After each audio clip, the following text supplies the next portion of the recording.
Hello everyone, स्वागत है आप सबका एमपीजीके के एक और वीडियो में। लास्ट वीडियो में हम बात कर रहे थे मध्य प्रदेश के भौगोलिक विभाजन की, जिसमें हम दो संरचनाओं की बात कर चुके थे, मध्य भारत का पठार और बुंदेलखंड का पठार। आज इस वीडियो में हम बात करेंगे मालवा का पठार और रीवा पन्ना के पठार की। तो चलिए मालवा के पठार से शुरू करते हैं।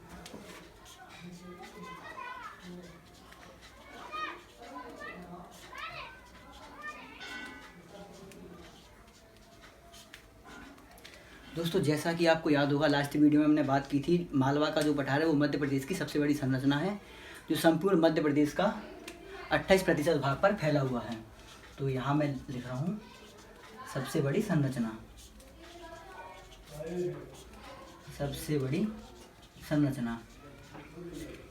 इसके बाद दोस्तों हमने बात की थी, जो मध्य प्रदेश से कर्क रेखा गुजरती है, जो मध्य प्रदेश के बीच से गुजरती है, वो मालवा की भी बिल्कुल बीच से गुजरती है, मालवा के पठार से। तो कर्क रेखा मालवा के पठार से एकदम बीच से गुजरती है।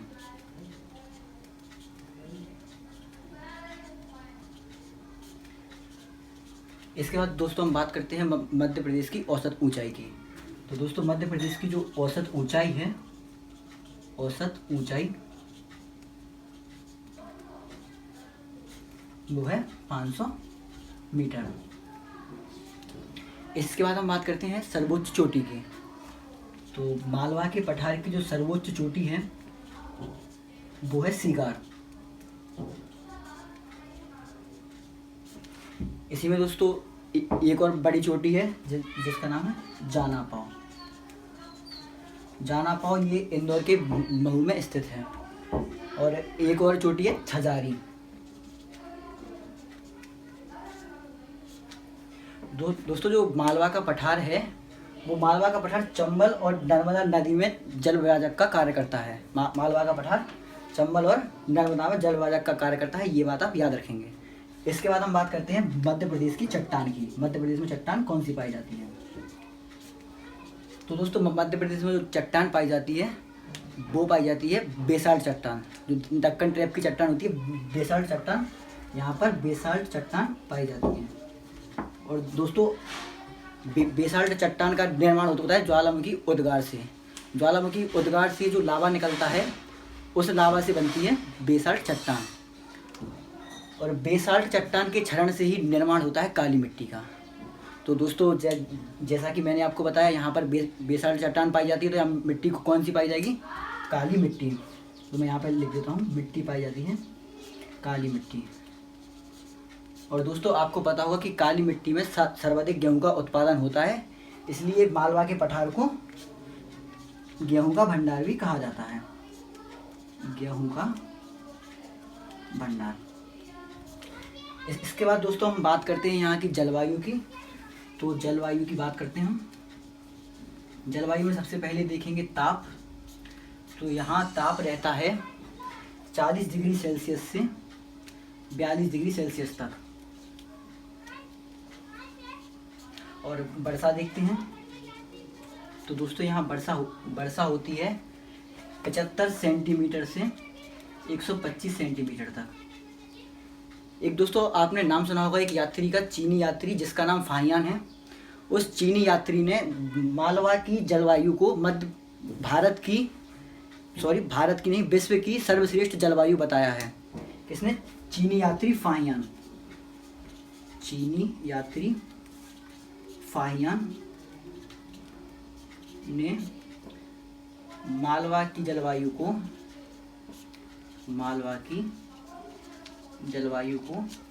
विश्व की सर्वश्रेष्ठ जलवायु बताया है। दोस्तों भारत की नहीं, फिर से सुन लीजिए, विश्व की सर्वश्रेष्ठ जलवायु। विश्व की सर्वश्रेष्ठ जलवायु।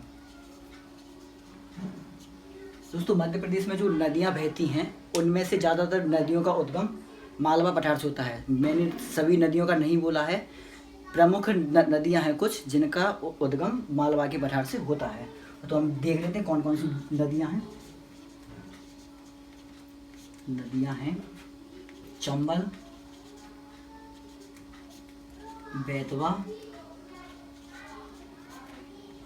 काली सिंध,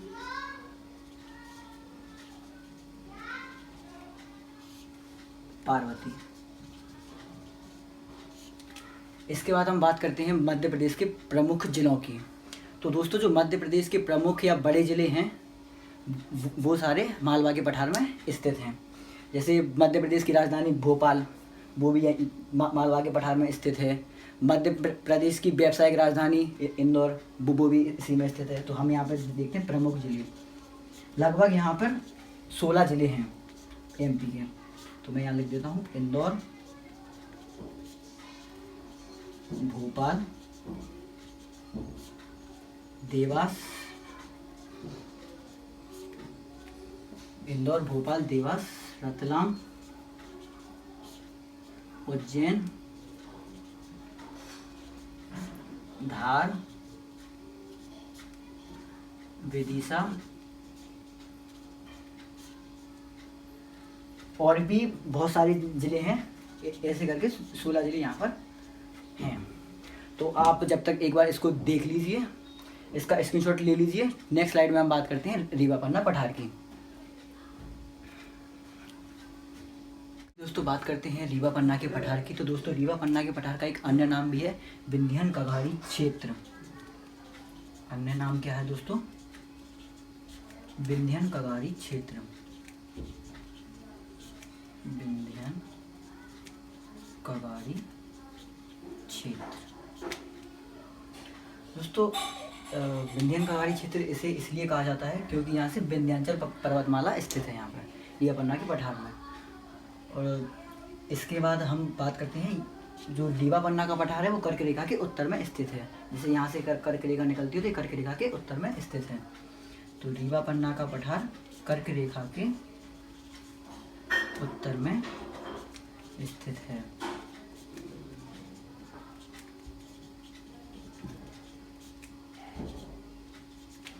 इसके बाद हम बात करते हैं यहाँ की सर्वोच्च चोटी की।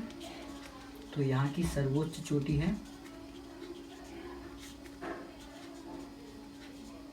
सर्वोच्च चोटी है यहाँ की अमरकंटक। दोस्तों आपको मालूम होगा अमरकंटक से नर्मदा, सोन आदि नदियों का उद्गम होता है। नर्मदा नदी को मध्य प्रदेश की जीवन रेखा भी कहा जाता है। इसके बाद हम बात करते हैं यहाँ की जलवायु की। जलवायु में हम बात करेंगे सबसे पहले ताप की। तो यहाँ ताप कितना रहता है? 40 डिग्री से 42.5 डिग्री सेल्सियस तक। और वहीं वर्षा की बात करते हैं तो यहाँ पर लगभग 125 सेंटीमीटर तक वर्षा होती है। दोस्तों इसके बाद हम बात करते हैं यहाँ की मिट्टी की। तो दोस्तों यहाँ पर मिट्टी पाई जाती है लाल पीली मिट्टी, लाल पीली व काली मिट्टी पाई जाती है। इसके बाद हम बात करते हैं चट्टान की। तो दोस्तों यहाँ पर कुड़प्पा एवं विंध्यन शैल समूह की चट्टानें पाई जाती हैं। कुड़प्पा एवं विंध्यन शैल समूह।